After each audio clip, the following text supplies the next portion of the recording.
안녕하세요. 마가복음 성경 공부 첫 번째 시간입니다. 오늘 참여해 주셔서 감사드립니다. 기도하고 시작하겠습니다.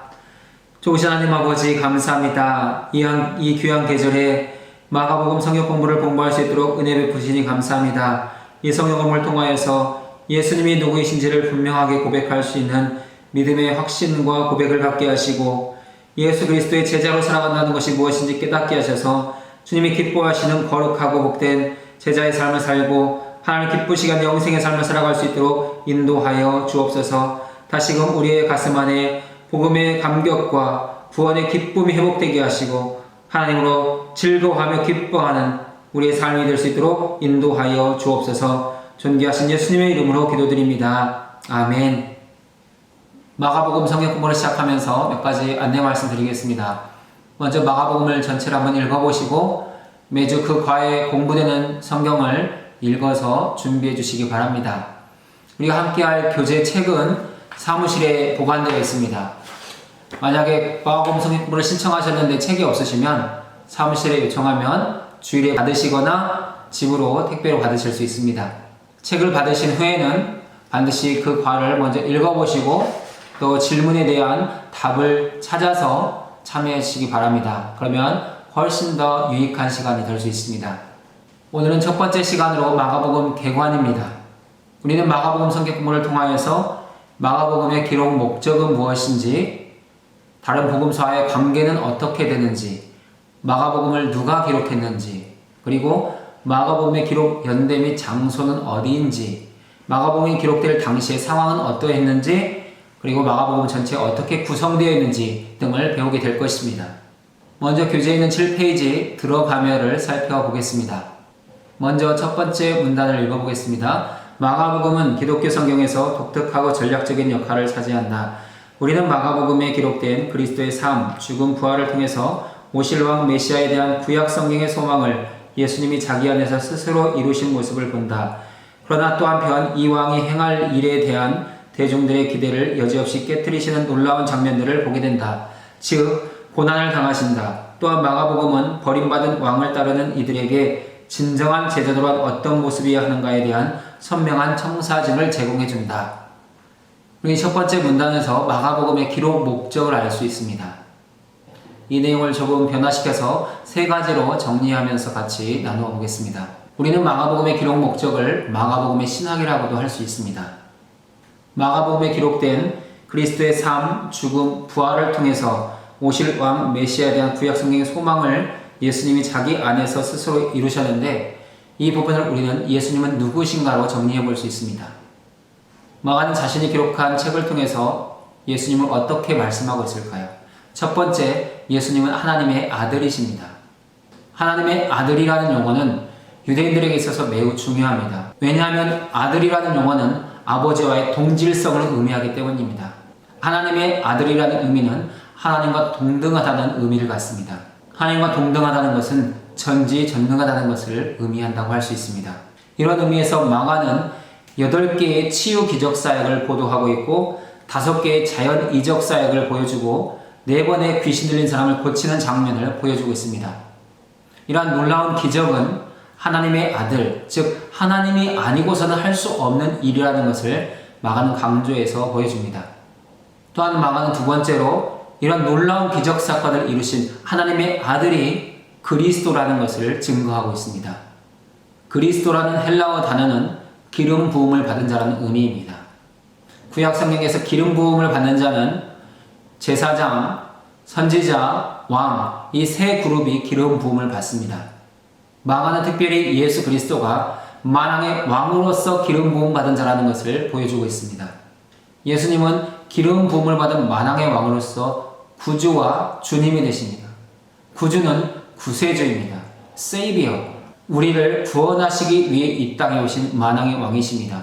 또한 주님이십니다. 로드, 우리의 왕이 되신, 우리의 통치자이신 주님의 모습을 보여준다고 할 수 있습니다. 마가가 자신의 복음서를 통해서 보여주는 그리스도는 영광받는 그리스도가 아닙니다. 오히려 그리스도는 고난받는 그리스도입니다. 마가복음뿐만 아니라 다른 복음서들은 예수님께서 3번 고난당하실 것을 미리 말씀하시고 고난당한 모습들을 보여줍니다. 예수님께서 자신의 고난에 대해서 첫 번째 말씀하셨을 때 모든 유대인들이 놀랐고 제자들도 당황했습니다. 유대인과 제자들이 그렇게 당황했던 이유는 그리스도는 자신들을 구원할 정치적인 왕이었고 정치적인 메시아였기 때문입니다. 또한 마가복음에서 보여주는 그리스도는 나를 위해 죽으신 분입니다. 예수님은 자기 목숨을 많은 이들을 위한 대속물로 주기 위해서 오셨다고 분명히 말씀하고 있습니다. 우리는 마가복음을 통해서 예수님께서 만왕의 왕으로서 이 땅에 오신 하나님의 아들이라는 것을 아는 것 매우 중요합니다. 또한 그리스도로서 자기 목숨을 많은 이들을 위한 대속물로 주셨다는 것을 아는 것도 중요합니다. 근데 가장 중요한 것은 예수님이 나를 위해 죽으셨다는 것입니다. 예수님이 나를 위해서 죽으셨다는 것을 아는 것, 이것이 구원의 믿음이고 구원의 복음입니다. 예수님이 많은 이들을 위해서 죽으셨지만 나를 위해 죽지 않으셨다면 나에게는 아무런 관계가 없는 분이시기 때문입니다. 우리가 예수님을 나를 위해 죽으신 분이라고 고백하지 못한다면 예수님은 단순히 종교적인 대상이 될 뿐입니다. 하지만 나를 위해 죽으신 분이라는 고백이 있을 때 예수님은 나의 구주가 되시고 주님이 되실 수 있습니다. 그래서 예수님은 나를 위해 죽으신 분이라는 이 믿음의 고백을 갖는 것이 매우 중요합니다. 마가복음은 예수님이 누구신가만을 보여주지 않습니다. 예수님을 따르는 제자들, 우리는 누구인가를 분명하게 밝히고 있습니다. 그것이 제자도입니다. 마가는 제자가 된다는 것을 어떻게 설명하고 있을까요? 세 가지를 설명하고 있습니다. 첫 번째, 제자는 자기를 부인하고 자기 십자가를 지고 예수님을 따라가는 사람이 제자입니다. 그러면 자기를 부인한다는 건 무엇이겠습니까? 자기 중심적인 삶, 자기의 기쁨과 만족을 위해서 살아가던 그 모든 것들을 내려놓는 것입니다. 한마디로 자아를 내려놓는 것입니다. 자기 중심적인 내 만족과 내 기쁨만을 추구하는 나의 모든 자기 중심성을 내려놓는 것, 그것이 자기를 부인하는 것입니다. 그리고 자기 십자가를 지고 예수님을 따라가야 합니다. 우리가 자기 십자가를 바르게 졌다면 예수님께서 십자가를 지었을 때 일어났던 그런 놀라운 구원 역사들이 동일하게 일어나게 되는 것입니다. 때때로는 삶 속에서 자기의 인생의 많은 어려움들, 고난을 십자가라고 말하는데 그것은 십자가가 아닐 수 있습니다. 그것은 단지 인생의 무거운 짐이고 고난일 수 있습니다. 왜냐하면 그것이 자기 십자가가 된다는 것은 그 십자가를 통해서, 그 무거운 짐을 통해서 반드시 구원 사건, 예수님을 향한 고백이나 찬송이나 예배가 일어나야 되기 때문입니다. 그런 면에서 우리가 내 삶 속에서 정말 자기 십자가를 지고 있는지 다시 돌아볼 수 있어야 되겠습니다.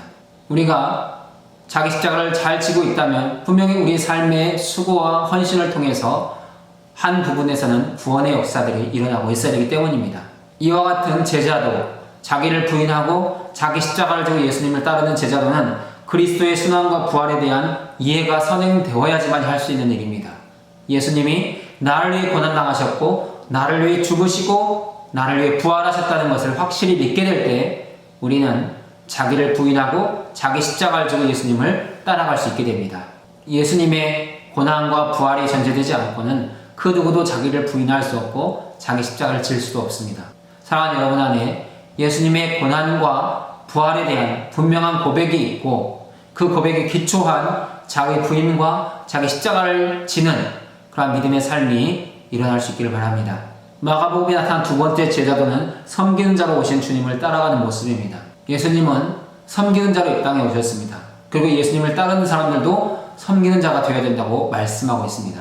세 번째 마가복음에 나타난 제자도는 그리스도의 복음을 전파하는 삶입니다. 예수 그리스도의 제자가 되었다면 예수님이 행하셨던 삶, 예수님이 보여주신 그 삶을 따라가면서 예수님의 복음을 증거하는 삶을 살아가야 합니다. 그것이 진정한 제자라고 할 수 있습니다. 마가가 복음서를 기록한 세 번째 목적은 복음이 무엇인지를 분명하게 가르쳐주기 위해서입니다. 복음이 무엇입니까?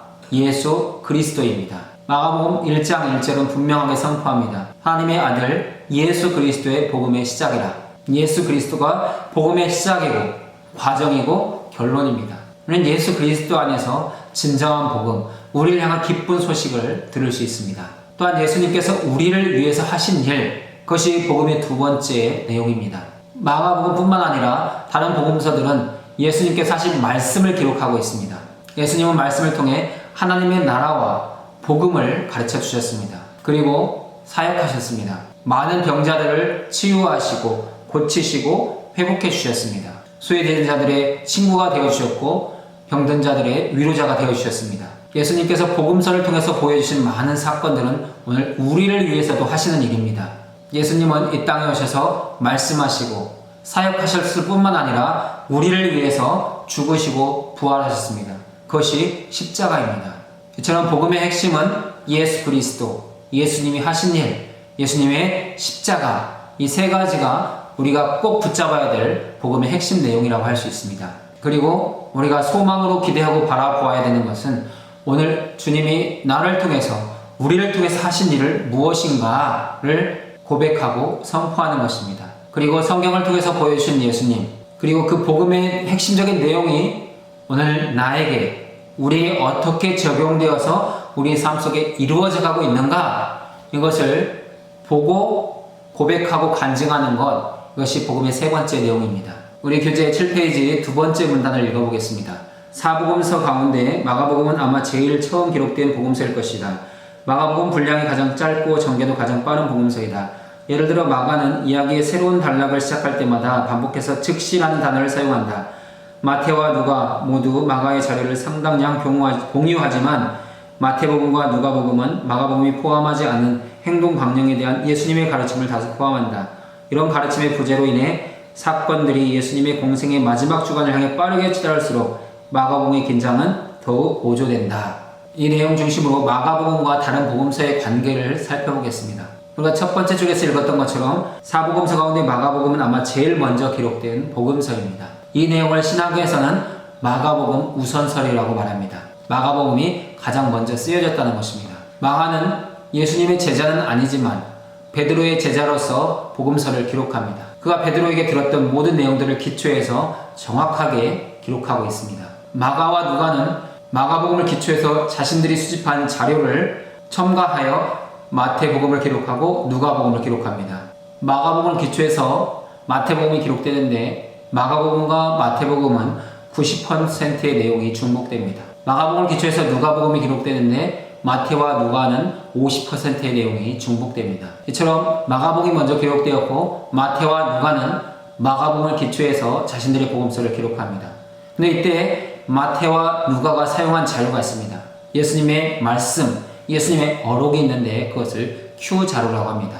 마태와 마가와 누가복음에 기록된 예수님의 말씀, 예수님의 어록을 취합한 자료 가운데 누가복음이 가장 원래적인 예수님의 말씀으로 인정받고 있습니다. 7페이지 세 번째 문단을 읽어보겠습니다. 마가복음은 예수님의 모습을 종교 지도자들에게 거절당하고 자기를 따르는 이들을 하나님의 나라의 철저한 제자로 부르시는 메시아 왕 다윗의 자손으로 제시하는 데 중점을 둡니다.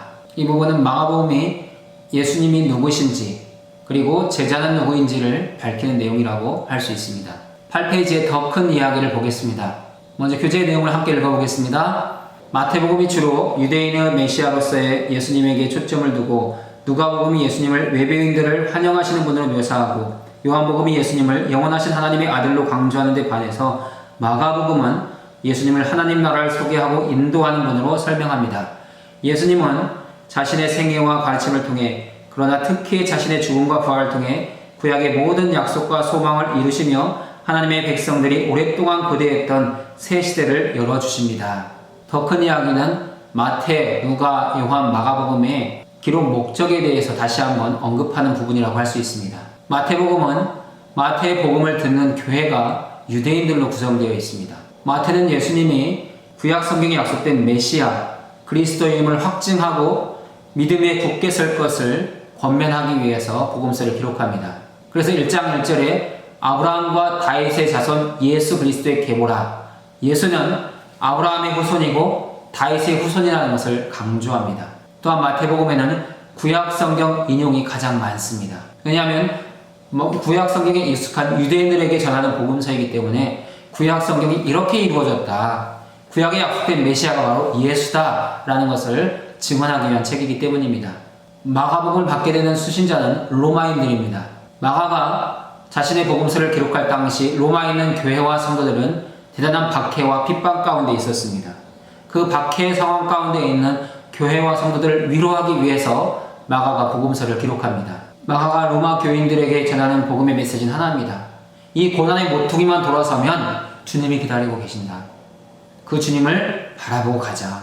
그 주님이 만왕의 왕이시고 그리스도이시고 우리의 구원의 주님이시다. 모든 것이 막혀있는 것 같고 더 이상 갈 길이 없는 것 같지만 저기까지 가면 모퉁이가 있는데 그 모퉁이를 돌아서면 주님이 계시니 조금만 견뎌내자. 이런 위로의 메시지를 담고 있는 것이 마가복음이라고 할 수 있습니다. 또한 마가는 로마의 황제가 복음이 아니라 예수 그리스도가 복음임을 선포합니다. 하나님의 아들 예수 그리스도의 복음의 시작이라. 예수 그리스도만이 진정한 복음된다는 것을 강조하기 위해서 이전까지 사용되었던 복음 유앙겔리온스를 유앙겔리온 단수로 표현하기 시작합니다. 이전까지는 로마의 황제, 로마의 통치, 로마의 문화, 로마에 관련된 모든 것이 복음들이었습니다. 당시 로마는 자신의 주변 국가들을 야만인으로 취급했습니다. 야만인들을 정복할 때마다 이제 드디어 로마가 너희를 다스리게 됐으니 너희에게는 복음이다라고 선포했습니다. 그것이 유앙겔리온스입니다. 그런데 교회는, 특별히 제자들은 그것이 진정한 복음이 아니라 예수 그리스도가 진짜 복음이다. 예수 그리스도만이 만왕의 왕이시고 진정한 통치자이시다 라는 것을 선포하기 위해서 유앙겔리온스를 끌어들여 유앙겔리온으로 선포하기 시작합니다. 마가는 자신의 수신자들이 로마인이라는 것을 염두에 두고 아람어를 사용할 때마다 그 아람어에 대한 해석을 반주로 달아놓고 있습니다. 보아노게 우리의 아들이라, 달리다금 소녀야 일어나라, 고르반 하나님께 드림이 되었다, 에바다 열려라, 이렇게 아람어를 사용하면서 그 해석을 같이 덧붙여서 설명해 줍니다. 이러한 표현들은 이 복음서를 듣는 사람들이 아람어에 익숙하지 않다는 것을 알 수 있습니다. 또한 마가는 유대인들의 관습을 기록할 때 설명해 줍니다. 예를 들어 손을 씻지 않고는 음식을 먹지 않음이로라. 유대인들에게 이 손 씻는 관습이 있었다는 것을 알려줍니다. 왜냐하면 로마 교인들은 잘 모르기 때문입니다. 또한 마가는 유대인들이 사용하던 동전 렙돈을 고드란트로 설명해서 번역해주고 있습니다. 이런 것들을 보면은 마가복음의 수신자가 로마인들이었다는 것을 알 수 있습니다. 누가복음의 수신자는 우리가 알고 있는 것처럼 데오빌로 각하입니다. 누가는 로마의 총독 데오빌로의 믿음을 더 분명하고 확고하게 해주기 위해서 복음의 내용들을 기록해서 전달합니다. 누가는 자신의 복음서를 기록할 때 사실에 기초해서 정확하게 그리고 질서정연하게 기록합니다. 이렇게 누가가 사실에 기초해서 기록하는 이유는 알고 있는 바를 더 확실하게 하기 위해서라고 말씀하고 있습니다. 이미 데오빌로는 복음에 대해서 알고 있는 사람입니다. 그것도 초신자의 단계를 막 벗어나고 있는 어느 정도 복음에 익숙한 사람입니다. 그래서 알고 있는 알고라는 단어가 카테케세스인데 이것은 초대교회 당시 세례자들 또한 초신자들 문답자들에게 사용하는 용어를 그대로 끌어와서 사용하고 있습니다. 데오빌로는 적어도 세례 대상자, 초신자, 문답자에 속하는 사람 중 한 사람이었다는 것을 알 수 있습니다. 요한복음은 헬라 지역에 살고 있는 교회와 성도들에게 보내려는 복음서입니다. 요한복음은 사도 요한이 에베소 지역을 중심으로 한 교회들에 보낸 복음서라고 할 수 있습니다. 사도들의 직계 제자들을 교부라고 하는데 교부들이 기록한 많은 글들 가운데 이 요한복음은 이 사도 요한이 에베소 지역과 또한 헬라 지역에 있는 성도들을 위해서 기록한 서신이라고 기록하고 있는 것을 볼 수 있습니다. 그래서 요한복음은 예수가 로고스라는 것을 말씀합니다. 로고스는 말씀이라는 뜻입니다. 태초에 말씀이 계시니라 라고 표현할 때 이 말씀에 로고스라는 단어가 쓰입니다. 이 로고스는 헬라 문화 속에서 절대자, 신에 대한 용어라고 할 수 있습니다. 요한은 예수 그리스도가 하나님의 아들이신 그리스도임을 믿게 하려고 이 성경을 기록했다고 분명하게 기록 목적을 남겨놓았습니다. 요한은 이러한 복음서를 통해서 새로운 신자를 얻고 기존 신자들의 신앙을 더 확실하게 붙들어주기 위해서 복음서를 기록합니다. 우리가 가진 교재 8페이지에 보면 핵심 구절이 나와 있습니다. 마가복음 1장 14절 15절인데 우리 함께 읽어보겠습니다. 예수께서 갈릴리에 오셔서 하나님의 복음을 전파하여 이르시되 때가 찼고 하나님의 나라가 가까웠으니 회개하고 복음을 믿으라 하시더라. 하나님의 복음, 하나님의 나라, 회개, 믿음, 이것이 마가가 이 복음서를 기록하는 목적이라는 것입니다. 우리가 마가복음을 다 읽어보면 읽는 사람에 따라서 핵심 구절을 다르게 선택할 수도 있습니다. 예를 들어 마가복음 1장 1절 하나님의 아들 예수 그리스도의 복음의 시작이라. 하나님의 아들 예수님이 복음의 시작이고 내용이고 결론이라는 그런 마음이 있다면 1장 1절을 핵심 구절로 뽑을 것입니다. 아니면 인자가 온 것은 섬김을 받으려 함이 아니라 도리어 섬기려 하고 자기 목숨을 많은 사람의 대속물로 주려 함이니라. 마가복음 10장 45절을 핵심 구절로 선택할 수도 있습니다. 예수님이 이 땅에 오신 목적, 자기를 대속물로 주기 위해서 오신 예수님의 그 목적을 핵심 구절로 선택할 수도 있습니다. 여러분이 마가복음을 읽으시면서 이게 가장 핵심 내용이겠다 라는 부분들을 임의로 선택할 수 있습니다. 사랑하는 여러분이 마가복음을 읽으시면서 이 구절이 나는 핵심 구절이다 라고 생각하신다면 그것이 핵심 구절이 될 수 있습니다. 이건 정해져 있는 것이 아닙니다. 여러분만의 핵심 구절을 찾아보실 수 있길 바랍니다. 8페이지 연대와 역사적 배경입니다. 마가가 예수님에 대한 복음서를 기록한 시점은 AD 50년 중후반부로 추정된다. 아마 예수님에 가까운 제자였던 사도 베드로의 목격담에 주로 의존하여 복음서를 기록했을 것이다. 비록 로마에서 기록되었지만 마가복음은 더 폭넓은 층의 여러 교회, 특히 유대인의 성장 배경을 지니지 않은 그리스도인들을 대상으로 한다. 우리는 마가가 때때로 유대인의 풍습을 설명하는 장면들을 통해 이런 사실을 알 수 있다. 이 내용은 이미 앞에서 금방 다루었던 내용입니다. 마지막 문단을 보겠습니다. 마가는 예수님의 죽음과 부활 후에 25년 정도 지났을 때 복음서를 기록했다. 기록 당시 네로가 황제였고 바울이 3차 전도 여행 중이었으며 예루살렘은 베스파디시아누스와 그의 아들 티투스의 지휘 아래에 로마군에게 함락되기까지 약 10년이 남아있었다.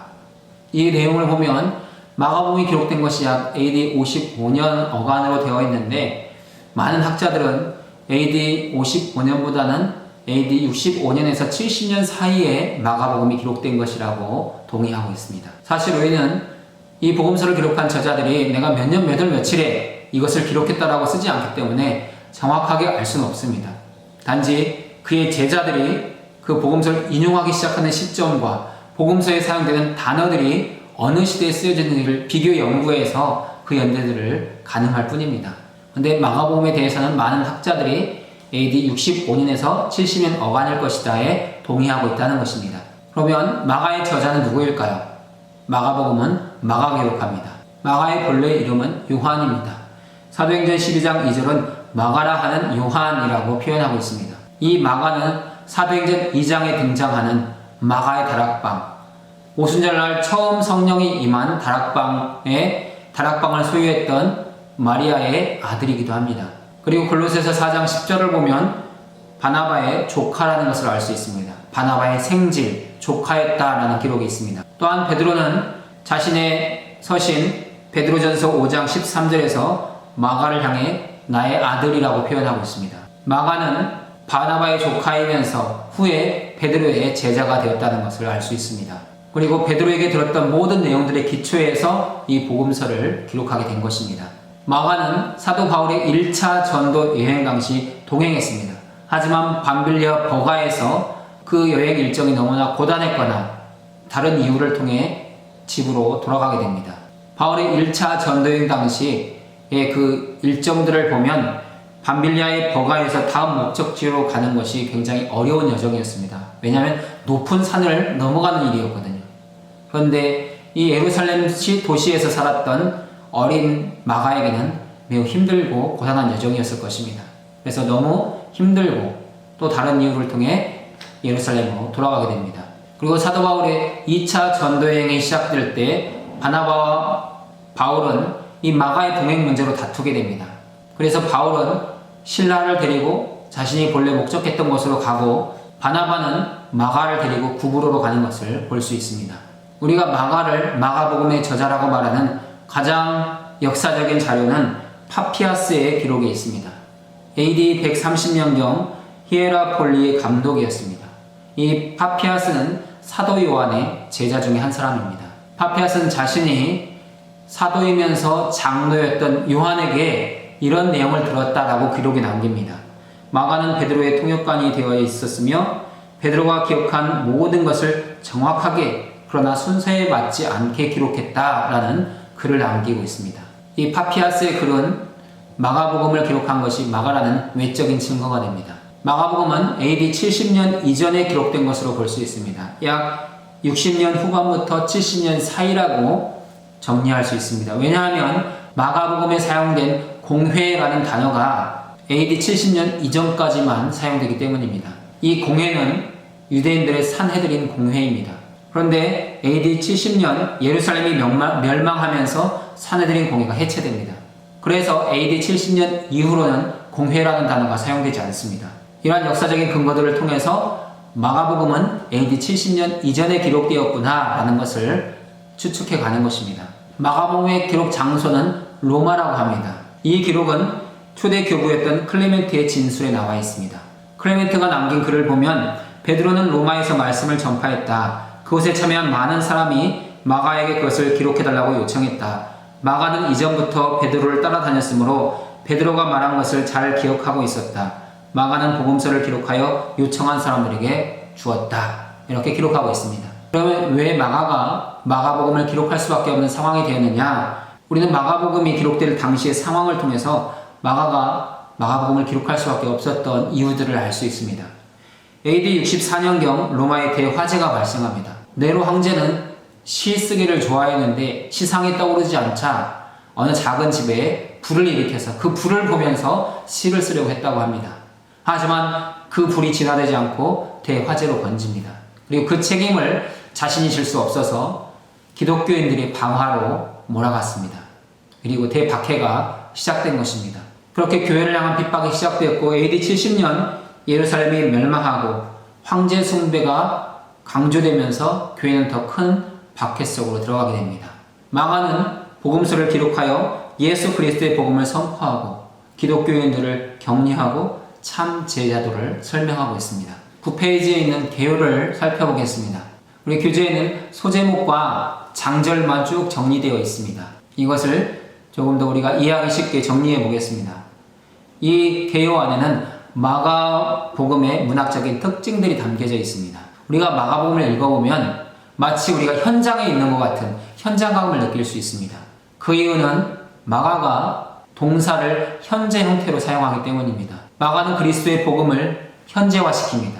과거에 일어났던 일이 아니라 지금 여기서 일어나고 있는 일처럼 보여줍니다.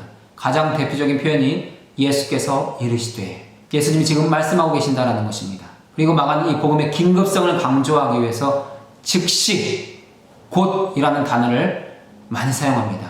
이 곧과 즉시의 부사가 41번이나 사용되었습니다. 또한 마가복음의 특징 중에 하나는 샌드위치 구조입니다. 한 이야기 안에 다른 이야기를 집어넣는 것입니다. 회당장 야이로의 딸을 고치러 가는 이야기 속에 18년 된 혈류증 여인의 이야기가 들어있습니다. 이런 구조가 샌드위치 구조입니다. 그리고 마가는 많은 사건들을 요약합니다. 마태복음이나 누가복음은 예수님의 시험 이야기가 한 장 길게 기록되어 있습니다. 하지만 마가는 단 2절로 이것을 요약합니다. 예수께서 시험 받으셨다. 그리고 마가의 가장 큰 특징은 독자들을 참여시키기 위해서 미완성으로 끝납니다. 본래 마가복음은 마가복음 16장 13절로 끝납니다. 14절부터 20절까지의 내용은 후대 사본들에서만 발견되는 내용입니다. 그럼에도 불구하고 이 복음의 연속성과 또한 복음의 진정성을 가지고 있기 때문에 교회는 마가복음 16장 14절부터 20절을 성경으로 공식 인정했습니다. 마가복음의 전체 구조 및 개요를 이해하는 데 있어서 크게 3가지의 구분 방법을 사용합니다. 첫 번째 방법은 마가복음을 2단락으로 나누는 것입니다.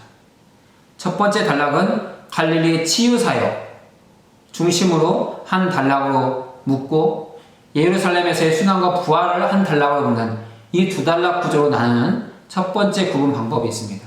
그리고 두 번째로 마가복음을 구분하는 방법은 예수님의 순환 예고와 순환을 세분화시켜서 3단락으로 나누는 방법입니다.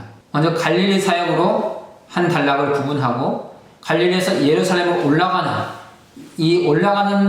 중에 일어났던 사건들을 또한 한 단락으로 묻고 예루살렘에 올라가서 일어났던 예수님의 순환과 죽으심과 부활을 한 단락으로 묻는 3단락 구조를 우리가 볼 수 있습니다. 마가복음 연구에서 이 3단락 구조가 가장 많이 사용됩니다.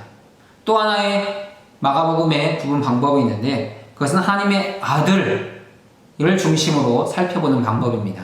이 방법은 예수님의 정체성을 중심으로 신학적 구분이라고 할 수 있습니다.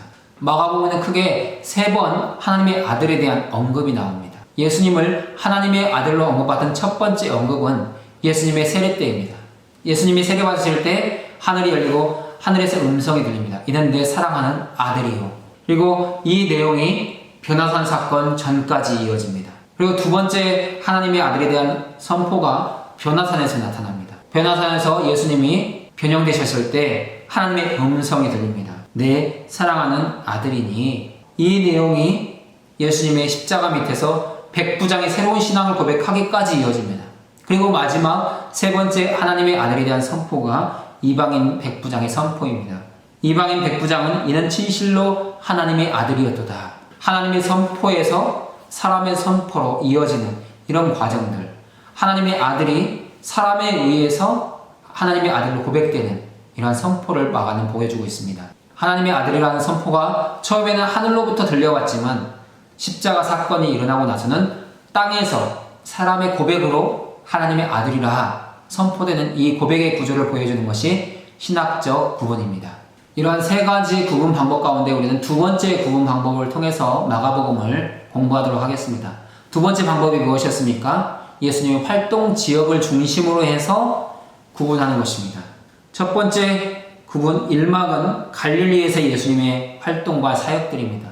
이 갈릴리 사역의 마무리는 8장 27절에 나타난 맹인 치유 사건으로 마무리됩니다.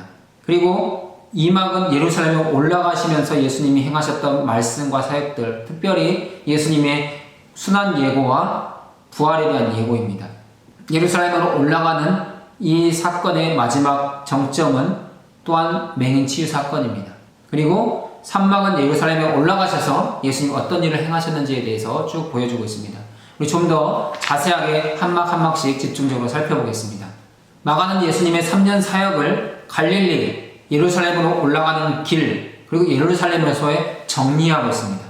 마가는 예수님의 활동을 이 활동 지역별로 정리하는 거죠. 역사적 시간의 흐름 순으로 정리하지 않습니다. 그래서 마가복음을 읽어보면 예수님이 마치 예루살렘에 한 번만 올라가는 것처럼 보여집니다. 하지만 다른 복음서는 3년이기 때문에 그 과정 속에서 여러 차례 예루살렘에 올라가신 것을 보여주고 있습니다. 이것이 다른 복음서와 마가복음의 차이라고 할 수 있습니다. 먼저 마가복음 1장 1절부터 13절까지는 서론입니다. 예수님을 복음으로 선포하고 예수님의 그 사역을 위해서 세례 요한이 와서 어떻게 행했는지를 보여줍니다. 그 다음에 이제 본론으로 들어가서 1막은 1장 14절부터 8장 26절까지입니다. 갈릴리와 그 주변 지역에서의 사역입니다. 제1막은 세 가지 내용으로 정리할 수 있는데 갈릴리에서의 초기 사역, 그리고 갈릴리에서의 후기 사역, 갈릴리 주변 지역에서의 사역들로 정리해 볼 수 있습니다. 그리고 이 1막의 마지막 클라이막스의 사건은 베스다 맹인의 치유 사건입니다. 이 베스다 맹인 치유가 있기까지 1막에서 가장 여러 가지 중심적인 내용은 뭐냐면 예수님이 누구신가입니다. 예수님이 기적을 행하시고 병자들을 치료하십니다. 그때마다 많은 사람들이 저가 도대체 누구인가? 어떻게 이런 놀라운 일을 행하는가? 궁금증, 의문을 갖습니다. 근데 답을 내리지 못하죠. 근데 마가 베스다 맹인 치유 사건을 통해서 저분이 바로 그리스도이시구나 라는 것을 눈을 열어 보게 하십니다. 이것이 맹인 치유 사건을 통해서 1막을 마무리 짓는 모습입니다. 그 다음 2막은 예루살렘을 향하여 올라가는 길에서 일어났었던 많은 이야기들입니다. 이 이야기의 중심 내용은 예수님의 순환과 부활입니다. 빌립보 가이사라를 중심으로 1차 죽음 예고와 부활 예고가 있습니다. 이 1차 순환 예고와 함께 귀신 들린 아이를 고치지 못하는 제자들의 그 무능함, 또 믿음 없는 모습을 보여줍니다. 이 2막의 두 번째 내용은 갈릴리를 통과하시면서 예수님이 두 번째로 자신의 순환과 부활에 대해서 말씀하시는 내용입니다. 이때도 제자들은 누가 크냐? 예수님이 왕이 되면 누가 그 옆을 앉겠냐? 라고 다투는 모습들을 보여주고 있습니다. 이건 역시 제자들의 무지함과 어리석음을 보여주는 사건입니다. 2막의 세 번째 내용은 요단강 건너편에서 예수님께서 3차 죽음과 부활을 예고하는 내용입니다. 이때에도 야고보와 요한이 찾아와서 높은 자리를 요구합니다. 그런데 이것은 제자들의 그 무지함을 계속적으로 보여주는 내용들인 거죠. 예수님은 자신의 순환과 죽음과 부활을 통해서 구원 사건을 말씀하시는데 제자들은 계속해서 정치적인 메시아를 기대하고 있는 모습, 그리고 진정으로 바라봐야 될 것들을 바라보지 못하는 그런 불신앙의 모습들을 보여주고 있습니다. 이러한 제자들의 눈을 열어주는 사건이 여리고에서 맹인을 치유하는 사건입니다. 예수님은 정치적인 또한 군사적인 메시아가 아니라 고난과 죽음을 통해서 많은 이들을 궁극적으로 구원하시는 구원의 메시아로 보여주고 있습니다. 마가복음의 세 번째 내용, 제3막은 예루살렘에서의 사역입니다. 이 예루살렘에서의 사역 역시 세 가지 내용으로 묶어집니다. 첫 번째는 종교 지도자들과의 논쟁이 있습니다. 예수님은 예루살렘에 입성하셔서 예루살렘 성전을 청소하십니다. 그리고 열매 없는 무화과 나무를 저주하십니다. 이 과정 속에서 예수는 다윗의 아들이 아니라 다윗의 주가 되심이 선포됩니다. 예수님이 자신을 다윗의 아들로서가 아니라 다윗의 주님으로서 선포하시는 말씀을 유대인들이 듣게 됩니다. 산막의 두 번째 내용은 예루살렘의 운명과 그날을 예고하는 말씀입니다. 마가복음 13장을 중심으로 해서 재난의 징조, 큰 환란이 있게 될 것들, 인자가 재림하게 될 것들을 말씀하십니다. 그리고 산막의 세 번째 내용은 예수님의 고난과 죽음과 부활을 다루고 있습니다. 예수님은 그렇게 우리의 구원을 향해서 나아가시는데 제자들은 주님을 배신합니다. 예수님은 불의한 재판을 받으시고 십자가에서 죽으십니다. 하지만 제3일 만에 부활하셔서 놀라운 승리의 사건을 이루어내십니다. 본래 마가복음은 16장 13절로 끝이 납니다. 근데 16장 14절부터 20절까지는 더 긴 결말이 붙어 있습니다.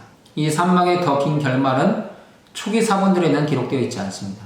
후기 사본들에 기록되어 있는 내용들입니다. 그리고 그 내용이 복음 전파의 명령과 수행으로 마무리되기 때문에 마태복음이나 누가복음과 유사성을 갖고 있어서 교회는 마가복음으로 인정하게 된 것입니다. 이렇게 이 정도로 개관을 정리하고 이제 공부를 시작하며 내용 10페이지 질문 3가지를 함께 나누어 보겠습니다. 첫 번째 질문입니다. 다른 복음서와 관련하여 마가복음이 차지하는 위치와 담당한 역할에 대해서 일반적으로 이해해왔던 것들을 말해보십시오. 마가복음이 독창적으로 기여하고 있는 부분에 대해서 생각해 본 적이 있습니까? 사실 이 질문에 대해서 뭐라고 대답할 말이 별로 없습니다. 왜냐하면 그냥 성경을 읽기에도 바쁘고 사실 자주 읽지도 못하는 것이 성경이기 때문입니다. 마가복음이 다른 복음서에 어떻게 기여했는지 우리가 생각해 볼 여유나 시간이 있겠습니까? 이런 공부를 통해서 우리가 조금 더 생각해보고 나누어 보는 것입니다. 앞에서 이야기했듯이 우리는 3가지 정도로 마가복음이 다른 복음서에 어떻게 기여했는지를 정리해 볼 수 있습니다.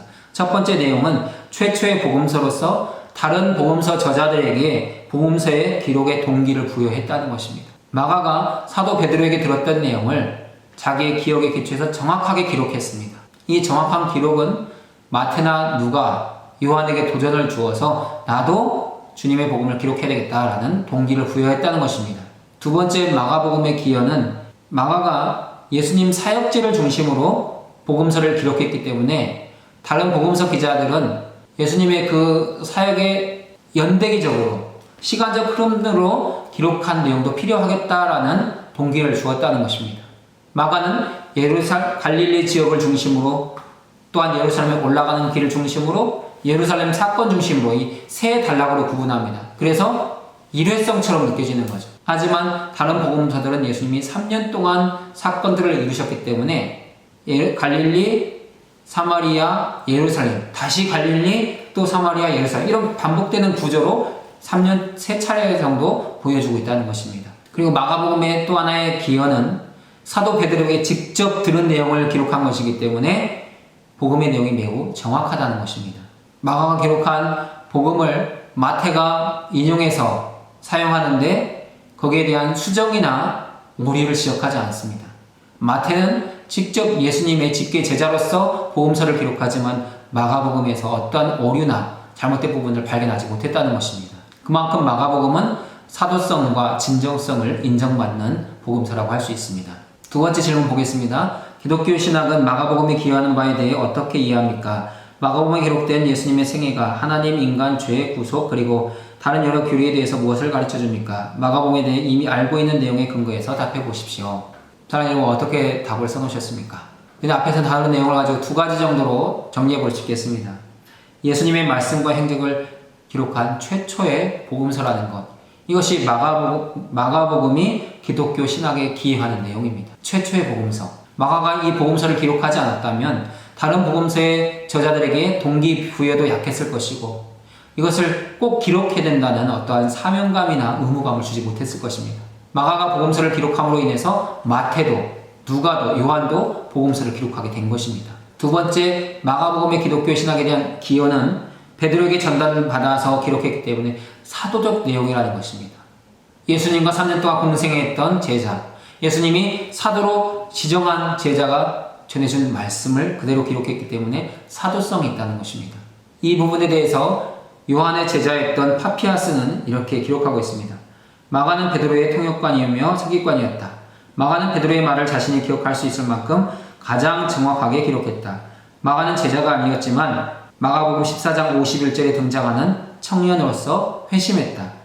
마가 기록이 베드로에게 기록되었으므로 사도적이고 신뢰할 만하다. 이런 기록을 남기고 있습니다. 마가복음 기록을 전달받은 그 다음 세대에서 바로 인정을 하고 있기 때문에 우리는 마가복음을 기록한 것이 맞고 사도적 전승을 가지고 있는 책이다 라고 인정하고 받아들이는 것입니다. 마가복음에 기록된 예수님의 생애를 통해 알 수 있는 것들이 있습니다. 하나님에 대해서 알 수 있는 것들. 예수님은 하나님의 아들로서 하나님과 동등한 분이시다 라는 것을 알 수 있죠. 또한 인간에 대해서, 인간은 본래부터 죄인으로서 주님이 오셔서 구원해 주셔야만 하는 존재, 마음과 생각이 어둡고 둔해 있어서 주님이 가르쳐 주셔서 잘 깨닫지 못하는 존재, 하지만 주님이 눈을 열어주신다면 볼 수 있는 존재, 그것을 마가복음은 보여주고 있습니다. 죄는 무엇입니까? 인간이 하나님의 나라에 참여하지 못하게 하는 영원한 원수가 죄입니다. 그래서 우리는 예수 그리스도의 보혈, 그 피를 의지해서 이 죄를 다 씻어내고 용서함 받아야 되는 것이죠. 그럴 때 우리가 하나님의 나라에 들어갈 수 있고 주님이 보시는 그 모든 은혜를 받아 누릴 수 있습니다. 네 번째, 구속이 무엇입니까? 인간의 노력, 공로는 불가능한 것. 오직 예수님이 오셔서 건져주시고 구원해 주셔야만 하는 것. 그래서 십자가의 구원의 공로가 필요한 존재라는 것. 그것이 성경이 우리에게 전달하는 구속의 필요성, 예수님의 필요성을 말씀하고 있는 부분입니다. 마지막 세 번째 질문을 보겠습니다. 마가복음에서 잘 이해되지 않는 어려운 점은 무엇입니까? 이 성경 공부를 통해 해결점을 찾고자 하는 궁금한 부분이 있다면 무엇입니까? 이 부분은 여러분이 궁금증이 생길 때마다 저에게 카톡이나 문자로 연락을 주시고 또 함께 공부하면서 해결해 가도록 하겠습니다. 다음 주에는 이과 서론을 공부할 것입니다. 마가복음 1장 1절부터 20절을 읽어보시고 묵상과 토론 질문에 답을 기록하셔서 참여하시면 되겠습니다. 처음에는 우리가 이렇게 짧게 성경을 읽게 되는데 점차 들어가게 되면 성경을 한 2장, 3장씩 읽어가면서 한 과씩 공부하게 될 것입니다. 처음 시작, 첫날 참여해 주셔서 감사드립니다. 좀 어려운 내용이기도 하고 생소한 내용이기도 하지만 한번 잘 들어보시고 그것을 잘 기억하셨으면 좋겠습니다. 오늘 참여해 주셔서 감사드립니다. 기도하고 마치겠습니다. 사랑 많으신 하나님 아버지 감사합니다. 오늘 마가복음 성경 공부 첫 시간입니다. 마가복음의 여러 가지 내용들을 우리가 듣고 나누었습니다. 처음 듣는 부분도 있고 생소한 부분도 있지만 우리가 공부해 가면서 잘 기억하게 하시고 특별히 마가복음을 통해서 우리의 진정한 왕 되신 주님, 우리의 구주 되신 주님을 만나고 또한 주님의 그 구원을 확신하고 우리가 그리스도의 제자된 것을 이해하고 그리스도의 제자로서의 삶이 무엇인지를 바르게 깨달아가는 복된 시간 될 수 있도록 함께하여 주옵소서. 이 성경 부분과 우리의 복음의 감격과 열정이 회복되는 귀한 시간 될 수 있도록 성령으로 인도하여 주시옵소서. 존귀하신 예수님의 이름으로 기도드립니다. 아멘. 수고하셨습니다.